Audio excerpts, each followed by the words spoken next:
Hello and welcome to March 12th, where we're reading Numbers 26 and 27. Now, this section details a second census because a lot of people from the first census at the beginning of the book have died thanks to their own consequences and the evils that they committed. A lot of those people from the first census died. God needs to recount the people and see how many there are.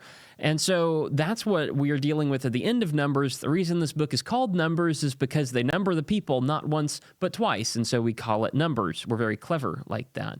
The other section that is involved in this is inheritance laws, inheritance disputes. There are two basic things that need to be inherited, property and different roles, and how does God want to handle those things in those special circumstances. And so the people of Israel ask God, and God actually answers them. It's nice to see Israel relying on God for once. That's not going to happen often. It has not happened often yet, and it will not continue, but it's nice to see while we have it. If you want a more detailed breakdown of what is in each individual chapter, chapter 26 is the census, is counting up all of the different people. Basically, it's a very similar number. The first census was 603,550, I believe. The second census is 601,730. So pretty similar numbers overall. There's been a lot of tragedies, but there have also been a lot of births in the meantime. And so there's a balance there. There's a pretty even keel.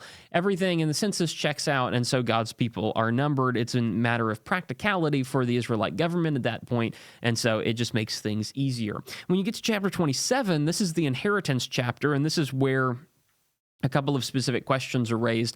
Inheritance used to pass through the male line. The firstborn son would get the inheritance generally, and they would pass it out according to that. But there was a man who only had daughters, and so how are we supposed to pass his inheritance? Inheritance should stay within the family. That's what God says. But God also says inheritance goes by the men, and so how do we reconcile those things? And ultimately, God steps in and provides ruling on that and allows inheritance to pass along to the women in those extenuating circumstances. More than that, though, it's not just about the houses of those people. There's also the question of who's going to inherit the rule of God's people when Moses inevitably dies. Moses is not going to go into the Canaan, the promised land, as thanks to chapter 20. Moses is not going to get to go in there.